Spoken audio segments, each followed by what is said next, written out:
Hello everyone, welcome to our YouTube channel the Kalakar classes. मैं हूं राकेश, सबके लेकर न्यू कंटेंट जिसका नाम है क्लास 12 ज्योग्राफी चैप्टर 1 मानव भूगोल प्रकृति एवं विषय क्षेत्र top 31 MCQ question.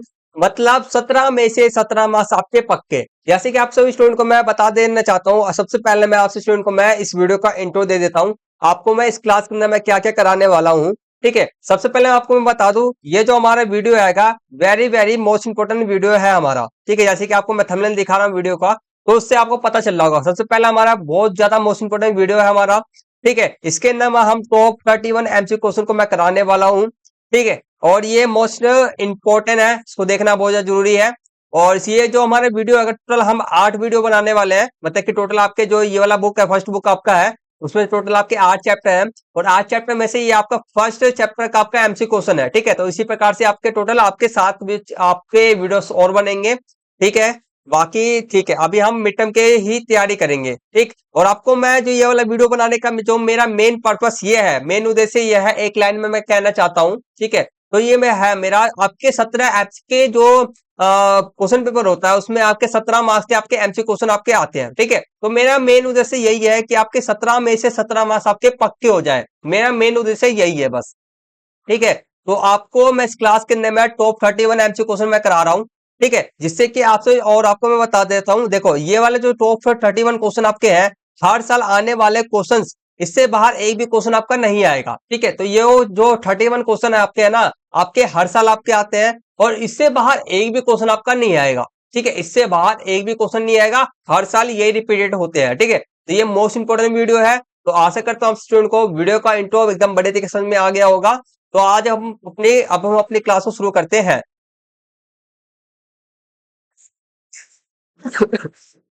Sorry, class को शुरू करने से पहले आपसे स्टूडेंट हमारे YouTube चैनल पर नए हैं तो हमारे YouTube चैनल को सब्सक्राइब कर लें, बेल आइकन बटन कॉल पे सेट कर लें, क्योंकि मैं आपके लिए इंपॉर्टेंट वीडियो बनाते रहता हूं। जैसे कि ये वाला वीडियो बनाया है, सिलेबस का आपके लिए वीडियो बना दिया हूं, क्वेश्चन पेपर का वीडियो आपके लिए मैं बनाते रहूंगा, तो सब्सक्राइब कर लेना।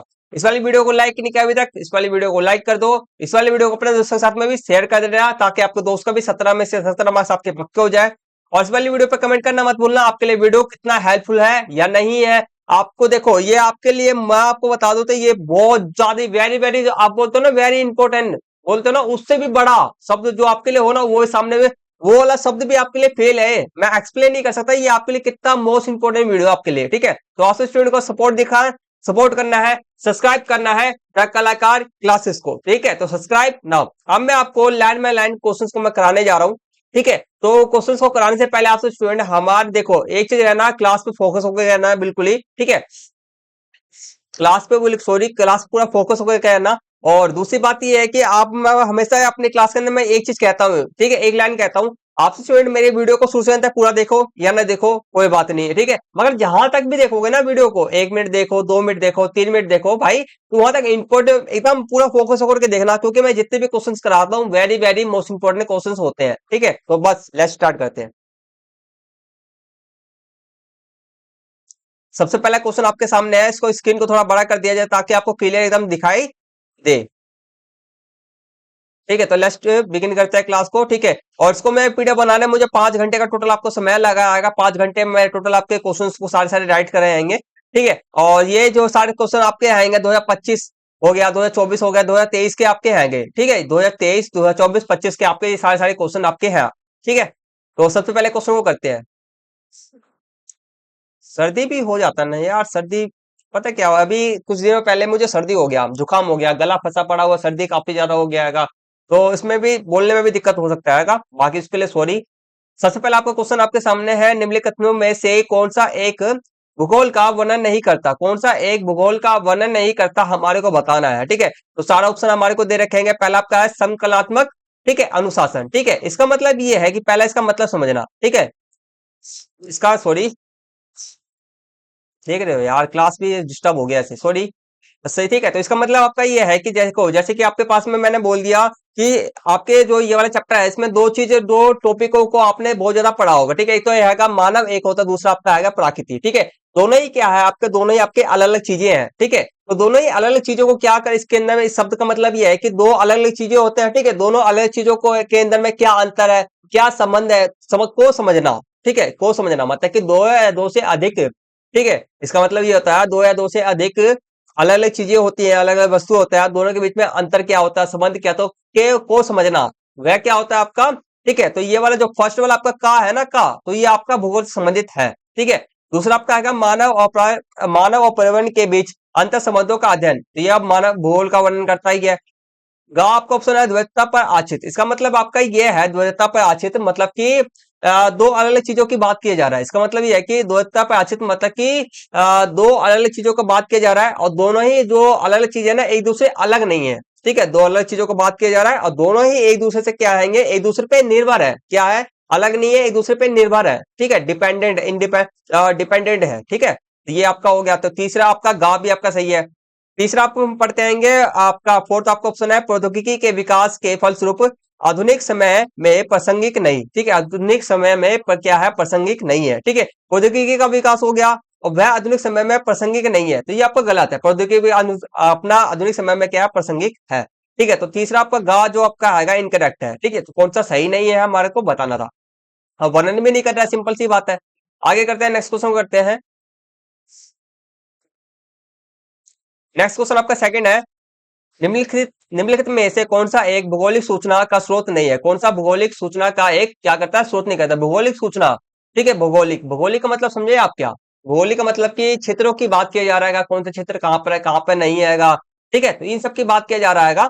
तो भौगोलिक, और भौगोलिक के अंदर में सारे सारे आपके संसाधन की बात तो नहीं बोल सकता मैं, संसाधन तो नहीं आएंगे, भौगोलिक मतलब क्षेत्र के, भौगोलिक का मतलब क्या है, क्षेत्र सबकी बात किया जाएगा इसके अंदर में, ठीक है, क्षेत्र आने चाहिए, ठीक है। आगे बात करते हैं, सबसे पहले आपको ऑप्शन आएगा यात्रियों, ठीक है, यात्रियों के विवरण, ठीक है, यात्रियों के विवरण जो होते हैं उनको उन्होंने किसी अलग जगह का क्या किया, वहां पर जाकर ट्रेवल किया, ठीक है, फिर आके लोगों को बताएंगे तो विवरण हो गया, ठीक है। प्राचीन मानचित्र, ठीक है, प्राचीन मानचित्र से आपका क्या होता है, देख कौन सा क्षेत्र कौन सा जगह कहाँ पर है कहाँ पर नहीं है, तो इस मानचित्र से पता चल जाता है। दूसरा आपका आप चौथे ऑप्शन को हम पढ़ते हैं, अभी गांव को नहीं पढ़ रहे, प्राचीन महाकाव्य, ठीक है, प्राचीन महाकाव्य में भी लिखा गया है कौन सी जगह कहाँ पर है कहाँ पर नहीं है, कहाँ पे कौन सा युद्ध हुआ था, कहाँ पे युद्ध नहीं हुआ था, बहुत सारी चीजें हैं और भी चीजें हैं। तो आगे बात करते हैं चंद्रमा से चट्टानी पदार्थों के नमूने, ठीक है, चट्टानी पदार्थों के नमूने, जो नमूने है ना, देखो पत्थर सब हो गया, पत्थर सब तो हमें लेना देना नहीं है, तो हम क्या बात कर रहे हैं, क्षेत्र सब की बात किया जा रहा है, तो इसके लिए हमारा जो कौन सा अगर स्रोत सही नहीं है तो हमारा गा सही नहीं है। नेक्स्ट क्वेश्चन करते हैं,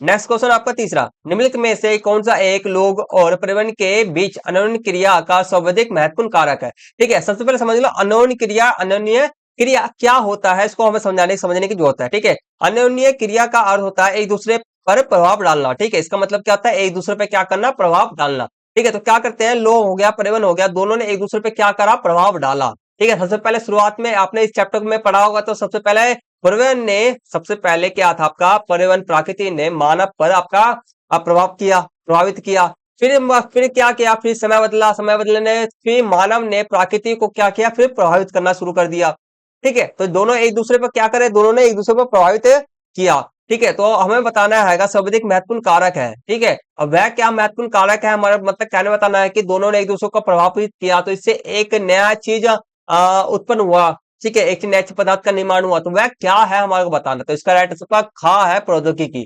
क्या हुआ, दोनों ने एक दूसरे को समझा और समझ करके और उन्होंने एक प्रौद्योगिकी का टेक्नोलॉजी का निर्माण किया, ठीक है, सिंपल सा क्वेश्चन था। आगे अभी नेक्स्ट क्वेश्चन करते हैं, एक सेकंड रुकेंगे बस।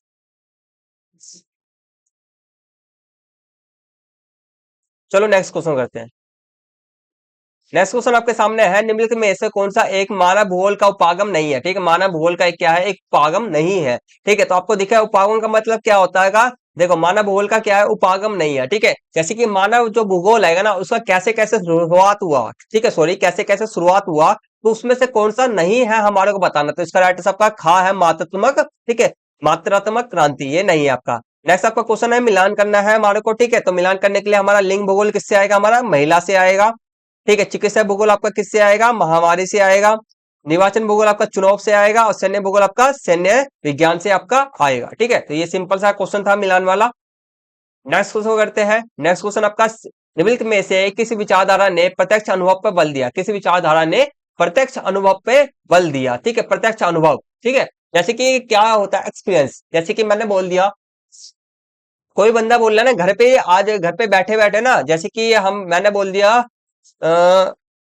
जैसे कि हम क्या है, हम घर में बैठे हैं, ठीक है, 12 हम घर में बैठे पड़े हुए एसी के अंदर में, ठीक है, और रात के अपना क्या हो रहा है, दोपहर के 12 बज रहा है, ठीक है, दोपहर के 12 बजे या 12 बजे का जो धूप आएगा, घर में बैठे वाला व्यक्ति जो आएगा, क्या दोपहर के 12 बजे के जो धूप को अपना क्या कर पाएगा, अनुभव कर पाएगा, एक्सपीरियंस कर पाएगा, नहीं कर पाएगा ना, सिंपल सा। आगे बात करते हैं, इसको एग्जाम्पल को हटा दो, इसका राइट सबका बी है, व्यवहारवादी भूगोल।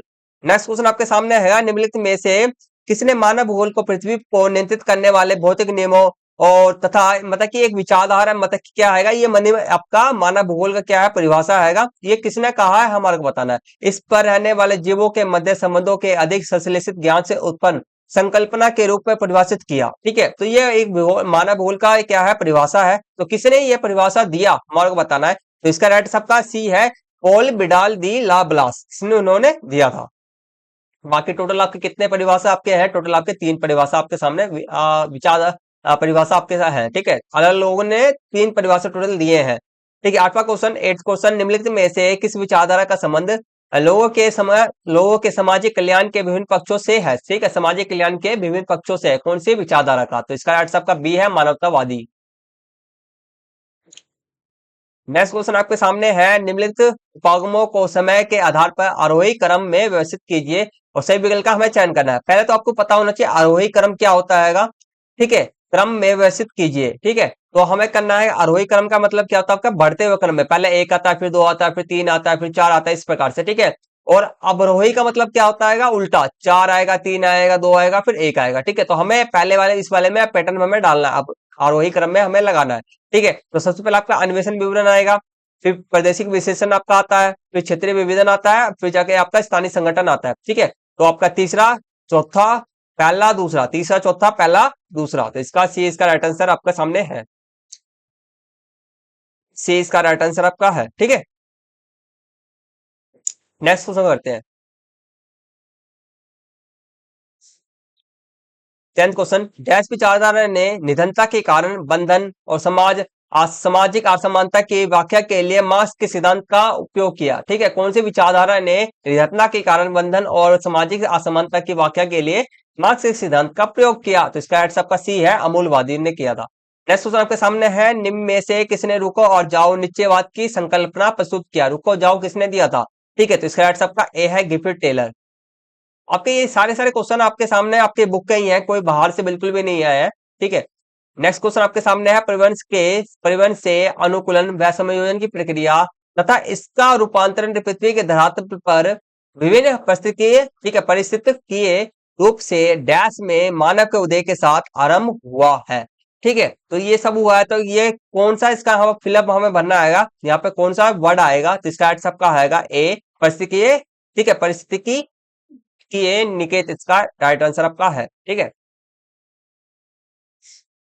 नेक्स्ट क्वेश्चन करते हैं, आपके सामने आएगा, आर्थिक भूगोल का निम्न में से कौन सा उपक्षेत्र नहीं है, ठीक है, आर्थिक भूगोल का निम्न में से कौन सा उपक्षेत्र नहीं है, हमारे बताना, ठीक है। आर्थिक भूगोल का मतलब क्या, पैसे की बात किया जा रहा है, ठीक है, तो इसमें व्यवहारवादी भूगोल, तो पहला ही इसका राइट सबका नहीं है, व्यवहारवादी भूगोल, इसमें व्यवहार के अंदर में आपका पैसे की बात किया जाएगा, नहीं बात क्या, दोग से क्या आएगा, पैसा आएगा, संसाधनों से क्या आएगा, पैसा आएगा, कृषि से क्या आएगा, आपका पैसा आएगा ना, एक से नहीं आ रहा, तो इसका कौन सा क्षेत्र नहीं है आपका, ए नहीं है।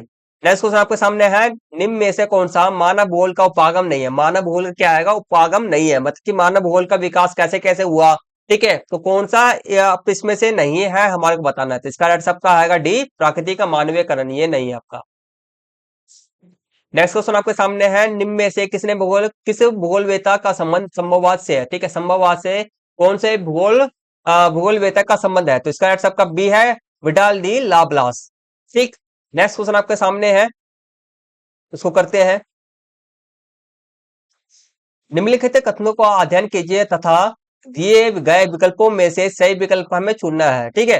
तो पहले करते हैं भूगोल, ठीक है, भौतिक भूगोल भौतिक परिवहन का अध्ययन करता है, भौतिक भूगोल क्या करता है, भौतिक परिवहन का क्या करता है, अध्ययन करता है, पहला सही है, ठीक है। दूसरा आपका मानव भूगोल भौतिक परिवहन और मानव जगत के बीच संबंधों का अध्ययन करता है, ठीक है, तो ये भी हमारा दूसरा भी सही है, पहला भी हमारा सही है, दूसरा भी हमारा सही है, ठीक है, तो सी इसका राइट आंसर है, पहला दूसरा दोनों ही सही है। अभी तक लाइक नहीं किया होगा वीडियो को लाइक कर देना, चैनल पे नया चैनल को सब्सक्राइब जरूर कर देना। सेकंड क्वेश्चन आपका हैगा, थर्ड को आपका नेक्स्ट क्वेश्चन है 17। मानव भूगोल की इस परिभाषा का संबंध किस भूगोल विधा से है, हमारे को बताना। ठीक है, मानव भूगोल आश्रित पृथ्वी और क्रियाशील मानव के बीच परिवर्तनशील संबंधों का अध्ययन है। इसका राइट सबका बी है, एलन सी सैंपल। देख रहे हो अभी तक जितने भी क्वेश्चन आपके सामने आएंगे वह सारे सारे एकदम इजी ये है, कोई भी ज्यादा एकदम डिफिकल्ट नहीं है। एक दो हो सकते हैं भले ही, बाकी सारे सेम है, अच्छे ये है। नेक्स्ट क्वेश्चन आपका है, विकास की आरंभिक अवस्था में मानव प्राकृतिक की सुनता था, उसकी प्रचंडता से भयभीत था और उसकी पूजा करता था। यह कथन मानव भूगोल की किस विचारधारा का समर्थन करता है। ठीक है, तो मानव भूगोल की किस विचारधारा का क्या करता है, का समर्थन करता है, हमारे को बताना है। ठीक है, तो बताओ कौन सा आएगा। तो इसका राइट सबका ए है, परिवहन निश्चयवाद आपका है। ठीक है, तो शुरुआती व्यवस्था में क्या था आपका, तो मानव जितने भी थे प्रकृति से क्या करते थे, वह डरते थे। ठीक है, तो ये आपका है। नेक्स्ट क्वेश्चन आपके सामने है, निम्नलिखित में से कौन सी मानव भूगोल की शाखा नहीं है। निम्न में से कौन सी मानव भूगोल की शाखा नहीं है, हमारे को बताना है मानव भूगोल का। ठीक है, मानव भूगोल के अंदर में क्या होता है, देखो मानव भूगोल का मतलब कि मानव भूगोल के अंदर में कौन कौन से आपके हिस्से हैं। ठीक है, तो ये आपका एक नहीं है, इसका आंसर आपका डी है, भौतिक भूगोल आपका नहीं है। ठीक है, भौतिक भूगोल आपका नहीं है। आर्थिक भूगोल, ठीक है, तो इसका 19वां सही है। नेक्स्ट क्वेश्चन करते हैं। नेक्स्ट क्वेश्चन आपके सामने है 20। निम्नलिखित में से कौन सा उपागम ठीक है परिष्कृत सांख्यिकीय विधियों के प्रयोग पर बल देता है। ठीक है, तो कौन सा उपागम है जो क्या करता है, इस वाले उपागम पे सांख्यिकीय विधियों के प्रयोग पर बल देता है। तो इसका आंसर आपका कौन सा है, इसका आंसर आपका सी है, स्थानीय संगठन आपका है। और इनसे इन सारे क्वेश्चनों को करने के बाद में ना आपको एक भी बाहर से क्वेश्चन भी की तैयारी करने की बिल्कुल भी जरूरत नहीं है, सिर्फ और सिर्फ इन्हीं क्वेश्चनों की तैयारी कर लो। इससे लास्ट के बाहर मैंने शुरुआत में इंट्रो में बता दिया आपको, इससे बाहर एक भी क्वेश्चन नहीं आएगा, एक से बाहर एक भी क्वेश्चन नहीं आएगा तो नहीं आएगा। बस इतने क्वेश्चन को कर लो, 31 क्वेश्चन आपके टोटल आपके हैं, उनको कर लो बस, इसके अलावा कुछ भी नहीं। ठीक है, क्योंकि मैंने इससे पहले जो बनाने वीडियो को बनाने के लिए ना मैंने बहुत ज्यादा मेहनत की आपके लिए। ठीक है, तो एकदम क्वेश्चन को मैंने छाटेंगे, आपको मैंने बता भी दिया है 2023 24 25 का मैं सारे सारे क्वेश्चन आपके सामने मैंने लिए आएंगे। तो भाई मैं झूठ नहीं बोल रहा, बाकी मेरे वीडियोस को देख लेना, कितनी मैं वीडियो बनाते रहता हूँ तो आपको पता चल ही जाएगा। ठीक है, आगे करते आएंगे। पहला तो निम्न में से कौन सा कथन सही है। ठीक है, निम्न में से कौन सा कथन आपका सही है, हमारे को बताना है। ठीक है, देखो भू आकृति विज्ञान मानव भूगोल की महत्वपूर्ण शाखा है। भू आकृति विज्ञान क्या आएगा, मानव भूगोल की प्रमुख शाखा है। ठीक है, तो ये आपका नहीं है। दूसरा आपका है, रेजल ने नवनिश्चयवाद की विचारता का प्रतिपादन किया, नहीं।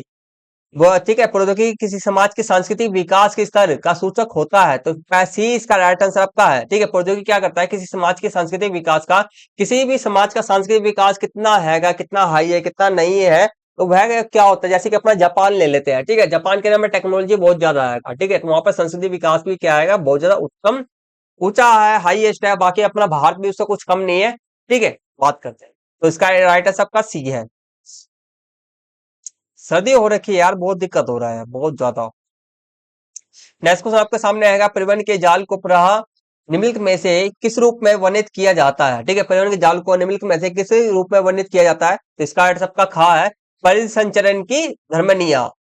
नेक्स्ट क्वेश्चन, निम्नलिखित में से किसी देश के भूगोलवेत्ता राज्य देश का वर्णन जीवित जीव के रूप में करते हैं। कौन सा भूगोल देश के भूगोलवेत्ता या राज्य या देश का वर्णन जीवित जीव के रूप में करते हैं, देश का वर्णन। ठीक है, देश के बारे में बताने के में वह अपने क्या करते हैं, वह लोगों को चुनते हैं। ठीक है, जीवित जीव के बारे के जैसे कि अपने देश का इंट्रो देते हैं। ठीक है, तो देश के इंट्रो के अंदर में वह क्या करते हैं, अपने जितने भी लोग सब आएंगे, पशु आएंगे, सबका जीवित जितने भी जीव है, पेड़ पौधे भी हो सकते हैं उसके अंदर में। ठीक है, तो उन्हीं का वर्णन करते हैं। देखो बताओ कितना इतना मतलब कि मानवों को अपने देश के जैसे तब संसाधन को हम प्रमोट करते दिखाते हैं। तो इसका सबका ए है, जर्मन।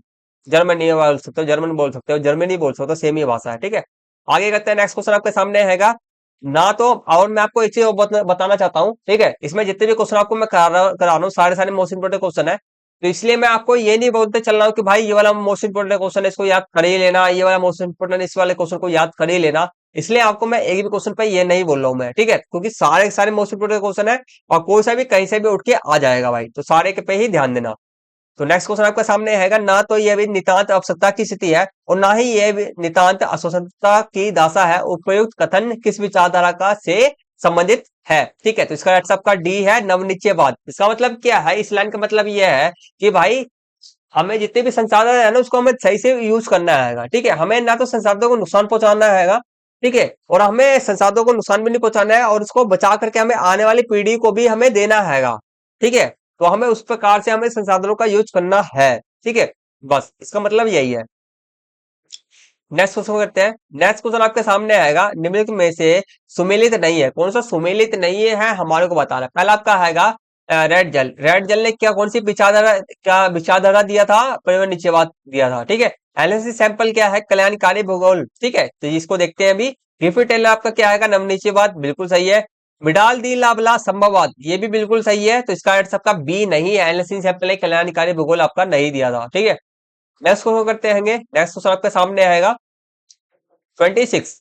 निम्नलिखित में से कौन सा एक प्राकृतिक तत्व नहीं है, कौन सा एक प्राकृतिक तत्व नहीं है। प्राकृतिक वनस्पति। ठीक है, प्राकृतिक वनस्पति आपका प्राकृति हो गया, मृदा प्राकृति हो गया, भूमि प्राकृति हो गया, सड़क आपका मानव मानव निर्मित है। नेक्स्ट क्वेश्चन आपके सामने है 27।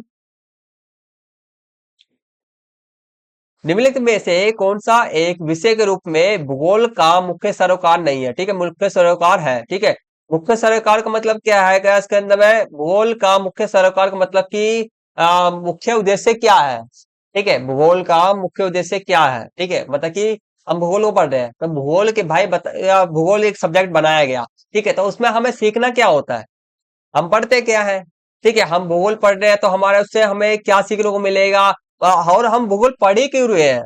ठीक है, तो हमें इसमें से अब चार ऑप्शन में से हमें छांटना है। ठीक है, तो इसका राइट आंसर आपको मैं बता दूं, इसका राइट आंसर आपका सी है। ठीक है, पृथ्वी की को मानव के आवास और उसकी वहनीयता को समझना। ठीक है, मतलब कि पृथ्वी क्या आएगा, मानव का आवास है और उसके अंदर में कई सारी विशेषता है पृथ्वी की। ठीक है, तो उसको बारे में समझा जाता है। ठीक है, भूगोल का मुख्य सरोकार क्या है, मुख्य उद्देश्य क्या है हमारे को पढ़ने का, पृथ्वी के मानव के आवास के रूप में उसको पढ़ना है, उसके अंदर में जितने भी संसाधन सब है, जितनी भी चीजें हैं उसके बारे में हमें अध्ययन करना है, तो इसलिए हम भूगोल को पढ़ते हैं। सिंपल सा यही आंसर है।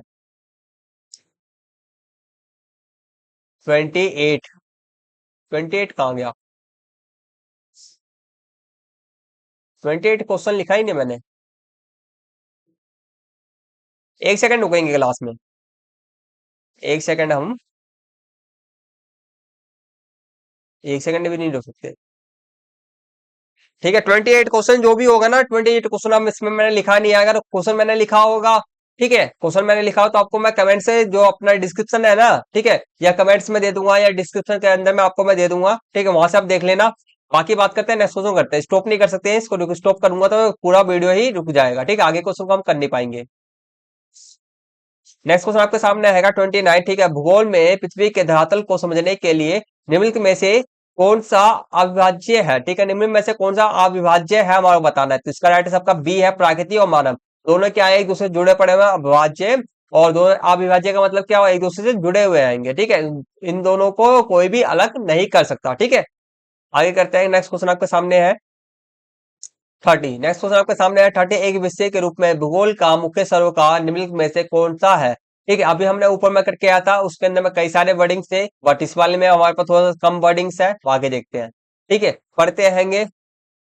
तो इसका अर्थ सबका ए ही है। ठीक है, पृथ्वी मानव के घर के रूप में। ठीक है, तो सरोकार कौन सा आएगा, पृथ्वी क्या है, मानव के घर के रूप में हैगा। ठीक है, तो यही है, बस सिंपल सा पहला ही इसका आंसर है। नेक्स्ट क्वेश्चन आपके सामने है। नेक्स्ट और ये आपका आखिरी क्वेश्चन है, एक क्वेश्चन तो हमारा स्किप हो गया। ये क्वेश्चन मैंने लिख रखा होगा तो आपको मैं कमेंट्स के अंदर में या आपको डिस्क्रिप्शन बॉक्स के अंदर में दे दूंगा। ठीक है, जरूर देख लेना, जरूर पढ़ लेना, क्योंकि वह वाला क्वेश्चन भी मोस्ट इंपोर्टेंट है। ठीक है, एक क्वेश्चन को भी नहीं छोड़ना है, एक क्वेश्चन को भी आप छोड़ते हो, नहीं करके जाते हो तो भाई मार्क्स कटने के 100% चांस है, तो बिल्कुल भी मत करना। ठीक है, निम्नलिखित में से किसने मानव भूगोल को उच्च क्रम प्रौद्योगिकी को विकसित करने में सहायता की, सबसे उपयुक्त विकल्प का चयन करना है। पहले आ की खोज, चक्र की खोज, प्राकृतिक नियम की बेहतर समझ या उन्नत प्रौद्योगिकी द्वारा प्राकृतिक के साथ बेहतर संपर्क। ठीक है, तो हमें बताना है प्रौद्योगिकी की खोज के लिए। ठीक है, तो प्राकृतिक तो हमारा क्या हुआ, प्रौद्योगिकी का खोज हुआ हमारे में। ठीक है, तो हम क्या करते हैं, सबसे पहले हमने कुछ ना कुछ खोज किया होगा, सबसे पहले सबसे शुरुआत में। की बात कर रहे हैं हम, ठीक है। तो उसमें हमने कुछ ना कुछ तो स्वाद किया होगा ना भाई, ठीक है। तो उसने वह एक क्या बोलते हैं रोशनी की किरण से ही हमारा सबका आजकल हम जो आवाज आसमान में हवाई जहाज उड़ते हैं, हम एक ग्रह से दूसरे ग्रह पे जा रहे हैं, तो उस चीज ने हमें क्या करा, आगे बढ़ने को प्रोत्साहित किया, ठीक है। तो वह क्या चीज है, वह आपका पहला इसका राइट ऑप्शन है आग की खोज। सबसे पहले हमारा क्या हुआ, आग की खोज हुआ। इसके कारण इससे एक सॉरी। तो सबसे पहले हमारा क्या हुआ, आंख की खोज हुआ। उसी एक किरण से हम क्या कर रहे हैं, हमने एक पूरा रोशनी से ही हमने पूरा एक बल्ब बना करके पूरा रोशनी रोशनी कर दिया हर एक जगह को, ठीक है। तो वही से तो हमें बताना था, ये इसका राइट आंसर आपका है। तो आशा करता हूँ स्टूडेंट को हर एक क्वेश्चन बढ़िया तरीके से समझ में आ गया होगा। किसी भी प्रकार का कोई भी डाउट तो मुझे कमेंट्स के अंदर पूछ लेना, आपको मैं सारे डाउट्स को क्लियर कर दूंगा, ठीक है। तो बढ़िया तरीके से समझ में आ ही गया होगा आपको। एक भी क्वेश्चन को मिस मत करना, स्किप मत करना भाई, मैं बता दे रहा हूँ 31 क्वेश्चन ही आएंगे सिर्फ, ठीक है। तो सारे सारे question very very most important question है आपके, ठीक है। एक भी क्वेश्चन को मत छोड़ना, एक भी क्वेश्चन को छोड़ते हो तो इसका मतलब यह है कि आपके ने क्या करा, आपने अपने मार्क्स को, एक मार्क्स को, दो मार्क्स को, तीन मार्क्स को अपने कम कर लिया, ठीक है भाई। तो एक भी मार्क्स को मत छोड़ना, 3 मार्क्स के 2 से 3 मार्क्स तो आपके मिड टर्म एग्जाम के अंदर में से एमसी क्वेश्चन आपके आने तो फिक्स ही फिक्स है, ठीक है। 2 से 3 क्वेश्चन तो आपके आएंगे ही आएंगे, ठीक है। तो भाई पक्के कर लो, इनसे बाहर एक क्वेश्चन भी आपके नहीं आएगा, आपको मैंने बोल दिया आएगा, बार बार बोल रहा हूँ, इससे बाहर 100% गारंटी आएगा, इससे बाहर एक क्वेश्चन भी आपका नहीं आएगा तो नहीं आएगा।